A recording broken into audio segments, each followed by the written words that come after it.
हम ये relation and function exercise 1.1 में सबसे पहले पढ़ेंगे हम रिलेशन। रिलेशन पढ़ने से पहले हम ये पढ़ लेते हैं कार्टेशियन प्रोडक्ट ऑफ सेट्स क्या होते हैं।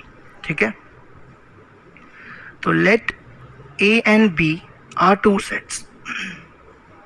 मान लो ए और बी दो सेट्स हैं, ठीक है। Then cartesian product of sets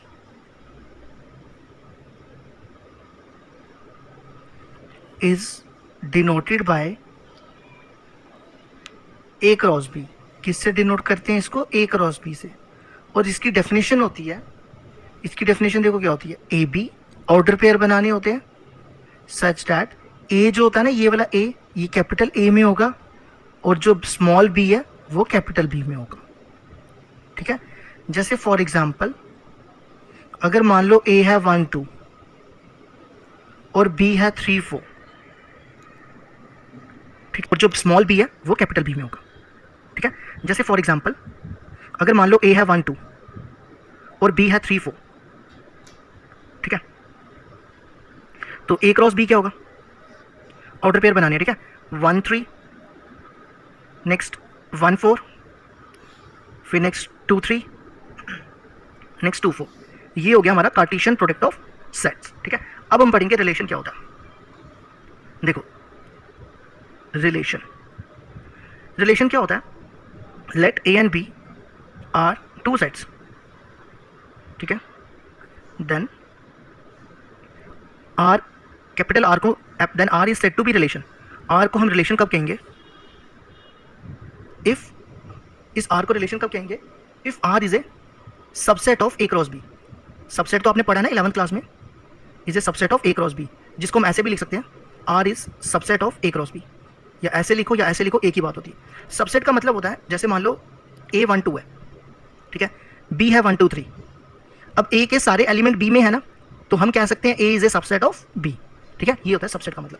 अब यहाँ पे मैंने क्या कहा, आर जो है वो सबसेट होना चाहिए ए क्रॉस बी का। ए क्रॉस बी मतलब Cartesian product of set, Cartesian product of sets.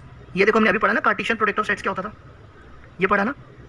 ये एग्जांपल, यही सेम एग्जांपल हम इसमें भी लेते हैं। जैसे हमने ए को क्या लिया था 1 2 और बी को लिया था हमने 3 4, ठीक है, और ए क्रॉस बी आया था हमारा 1 3 1 4 2 3 2 4, ये आया था ना।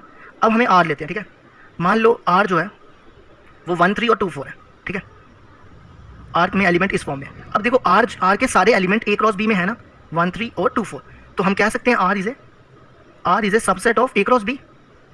इसका मतलब then R is a relation. समझ आई?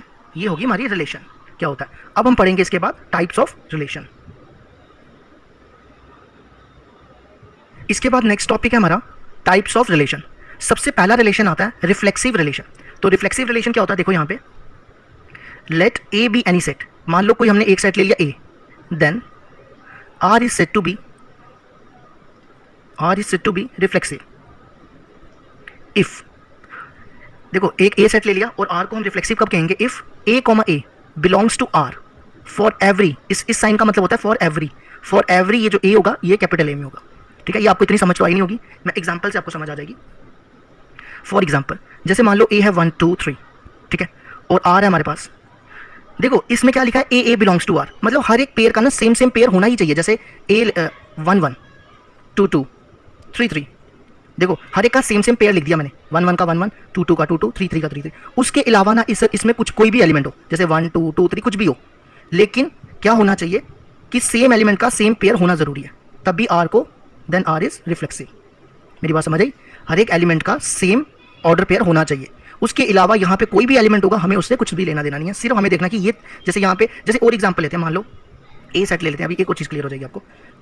1 2 3 4, मान लो मैंने ए को ये ले लिया, ठीक है, आर में ना मैंने रखा 1 1 2 2 3 3 और 1 2 3 4, ठीक है। अब मेरे को ये बताओ क्या ये रिफ्लेक्सिव है? ये रिफ्लेक्सिव नहीं है। क्यों? R is not reflexive. ये इसलिए रिफ्लेक्सिव नहीं है क्योंकि देखो 1 1 है, 2 2 है, 3 3 है, ये 3 3 लिखा था मैंने, 3 3 है लेकिन 4 4 नहीं है, तो R is not reflexive because 4 4 not belongs to R. It's means R is not reflexive, ठीक है। और रिफ्लेक्सिव की डेफिनेशन देखो आपने ये याद रखनी है, अब मैं आपको बार बार नहीं बताऊंगा। रिफ्लेक्सिव की क्या डेफिनेशन याद रखनी है, a belongs to R for every a belongs to A, ठीक है। ये हो गया रिफ्लेक्सिव रिलेशन। अब हमारा सेकंड रिलेशन आता है सिमेट्रिक रिलेशन। कौन सा रिलेशन? Symmetric relation. देखो सिमेट्रिक रिलेशन क्या होता है, let A B any set then R is set to be symmetric if A B belongs to R. ध्यान से सुनना, A B belongs to R which implies, इसका उल्टा भी होना चाहिए। ए बी का उल्टा क्या होता है? B A. ए बी का उल्टा होता है बी ए। अगर ए बी आर में है तो उसका उल्टा भी बी ए आर में होना चाहिए। और फॉर एवरी, इस साइन को कहते हैं फॉर एवरी या फॉर ऑल या फॉर एवरी, कुछ भी बोल सकते हो आप, ठीक है। फॉर एवरी, ये जो ए और बी होगा ना, ये सेट के अंदर एलिमेंट होंगे। ए बी बिलोंग्स टू ए। देखो मैंने यहाँ पे ना ब्रैकेट नहीं डाली। जब आप सेट के अंदर एलिमेंट लेते हो ना तो ब्रैकेट नहीं डालनी है, और जब आर के अंदर एलिमेंट लेते हो तो आपको ब्रैकेट डालनी होती है, ठीक है।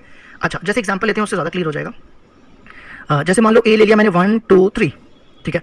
आर को ले लिया मैंने 1 1 2 2 1 3 3 1 2 3 3 2। अच्छा, अब क्या ये सिमेट्रिक है? सिमेट्रिक के लिए क्या बताया मैंने, अगर ए बी आर में है तो उसका उल्टा भी बी आर में होना चाहिए। देखो 1 1 का उल्टा क्या होता है? 1 1 है इधर, 2 2 का उल्टा 2 2 वो भी है, 1 3 का उल्टा 3 1 वो भी है, 2 3 का उल्टा 3 2। देखो सबका उल्टा है, इसका मतलब आर इज सिमेट्रिक। और एक चीज़ याद रखना, हर एक का उल्टा होना चाहिए। अगर किसी भी एक एलिमेंट का उल्टा नहीं हुआ तो इसका मतलब ये सिमेट्रिक नहीं होगा, ठीक है। लिखा है, देखो मैंने क्या लिखा, फॉर एवरी। तो ये हो गया सिमेट्रिक रिलेशन। अच्छा मेरे को ये बताओ, क्या ये रिफ्लेक्सिव है? ये रिफ्लेक्सिव नहीं है। क्यों? क्योंकि 1 1 का सेम पेयर 1 1, 2 2 का सेम पेयर 2 2, लेकिन 3 3 नहीं है। इसका मतलब ये सिमेट्रिक नहीं हुआ, ठीक है। देखो थर्ड रिलेशन आता है ट्रांजिटिव रिलेशन। कौन सा रिलेशन आता है? Transitive relation. तो ट्रांजिटिव रिलेशन क्या होगा, let A B any set then R is set to be transitive if. R को ट्रांजिटिव कब कहेंगे? ध्यान से सुनना, ठीक है, ये याद रखनी है हमने चीज़ें। ए बी अगर आर में है, A B belongs to R and B C belongs to R, ठीक है। देखो मैंने क्या लिखा, ए बी और ये देखो ये दोनों मैंने सेम लिखा। अगर ये दोनों सेम हो गए तो आपको कौन सा लिखना है? ये वाला और ये वाला, A C belongs to R, ठीक है। तो क्या याद रखना है, A B belongs to R and B C belongs to R. तो आपको क्या मिलेगा, अगर ये दोनों सेम है तो क्या आ जाएगा? ए सी बिलोंग्स टू आर। और फॉर एवरी, ये जो ए बी सी हैं ये किस में बिलोंग करेंगे? ये बिलोंग करेंगे ए सेट में, ठीक है।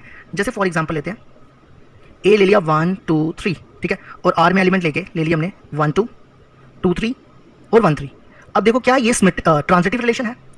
देखो मैंने क्या बताया ट्रांजिटिव रिलेशन के लिए, ए बी, देखो A B, next B C, ये देखो बी बी सेम है, बी सी, तो क्या आता है? ए सी, ए और सी, 1 और 3, देखो है ना।